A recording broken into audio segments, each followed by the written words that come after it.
Thank you very much, guys. I believe my microphone is actually dead, so I don't know if you guys can hear me, but I'm going to go for it anyway because why not, right? Let's kick this one off. I'm going to be talking about 5v5 here because the roles are going to be changing. You know, 3v3, you have 3 players. You have a captain, a carry, and a jungle.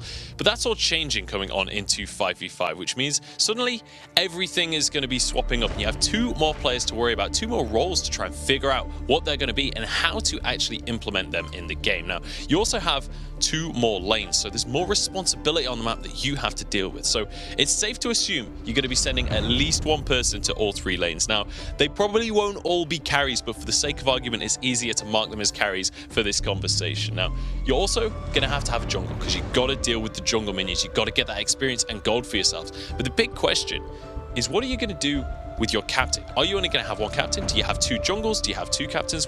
There's a lot of questions regarding that. Now, historically in MOBAs, they go into the bottom lane, they babysit one of the carries and try and build them up towards the late game.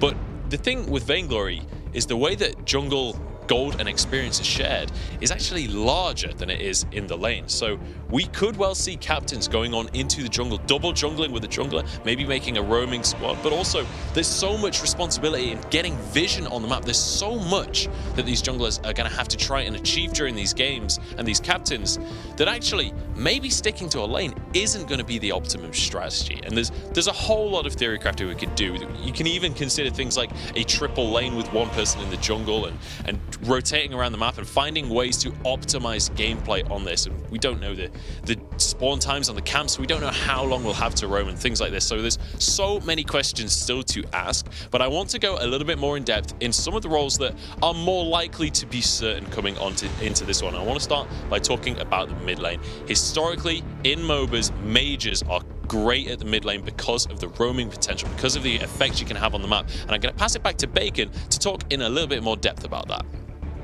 Thanks, Munch. And yeah, so mid laners, there's a lot of different archetypes of mid lanes. One of the cores is something like Celeste. Celeste is so important for the mid lane because she has very good wave clear. She brings also CC to enable ganks and escape ganks, and not only that, but her ultimate is global and can influence the side lanes. And speaking of influencing the side lanes, Idris with his mobility can do just that. Right, the mobility and the assassination potential. Idris has so much threat as a mid laner, gaining that gold and gaining that experience advantage that you can have in the mid lane to apply it all over the map. And finally, if you're not going to be able to roam a whole lot, having something like a Scarf to sit in lane and be safe. Scarf is another hero that can just sit back and continue on wave clearing. With his amazing wave clear, he can stall out matches and get to his strong late game point to try and win team fights and the game later on. Absolutely. And the next role I want to talk about as well, which is going to be one of the most influential roles. It already is in the game, but I want to talk about junglers in 5 versus 5. Now, we've got 3 that I want to talk about. Obviously, there will be a lot of junglers in the game, but Krull, Fortress, and Taka are 3 I really want to talk about because of specific roles they'll play. Yeah, again, it's about the archetypes. With Krull, your main focus is securing objectives, using that Spectral Smite, that huge burst of damage to clear camps if you're being contested, or to take care of securing the neutral monsters. Right, and then there's also Taka, who plays different because he has a lot of mobility that he can go in between his jungle camps very quickly, clearing them, perhaps picking up a Stone Crown. You know, items will carry on, and later on with his invisibility, he can have a lot of potential ganking and a lot of threat ganking the sidelines especially. And speaking of the invisibility, the vision becomes so important as well in 5v5. Something like a Fortress all of a sudden provides so much vision. You know, if you're trying to contest over a neutral objective, you're trying to set up for that, you throw down a Fortress ultimate, all of a sudden you have a very good idea of where every member on the opposing team is and if you can safely make that play. I have to say that Fortress ultimate could be incredibly powerful in 5 versus 5. But final role I want to talk about with you guys is going to be that top lane. Now, we expect Bruises will be fairly good in the top lane, but we haven't seen Vainglory 5v5 just yet, so there's still a lot of space. But Rona, Rhyme, and Blackfeather could well be top contenders. Right, I want to start talking about Rona because she's going to be, in my opinion, one of the top picks, very possibly because of how strong she can be on her own, the amount of farming that she can get scaling into the late game, and her mobility with the into the fray.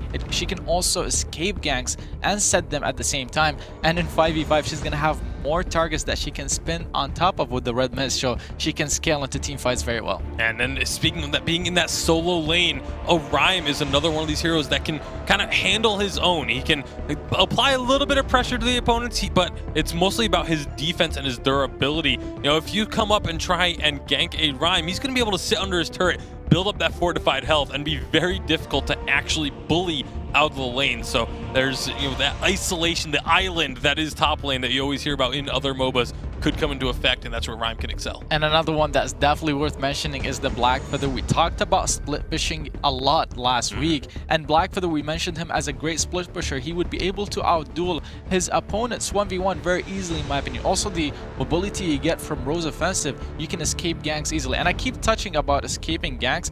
In solo lanes, the side lanes, you're very vulnerable to ganks because you don't have a lot of support from your team. So having the mobility to escape those ganks is very important. Yeah, it certainly will be important. And one of the most important things is you guys at home, how you choose to play 5v5. The thing is, we can theorycraft about this all day, but we don't know how 5v5 is going to turn out. We don't know how the pros are going to jump onto this one and whether it becomes the next esport. We don't know a great many things about this, but what we do know is that it's going to change the face of Vainglory. No matter what your main is, no matter what rank you are, no matter what kind of a player you are, you will find something that you enjoy in 5v5. You will find a playstyle for you in 5v5. Even if you are one of the 12 Flicker mains remaining in the world. It's not been that great in 3v3 in the last few months, but in 5v5, your ultimate just got 40% better. So huge potential to make plays on characters like that. Huge potential to make plays on every character in Vainglory. And I cannot wait to see what you guys at home come up with and what you can build in 5v5 and how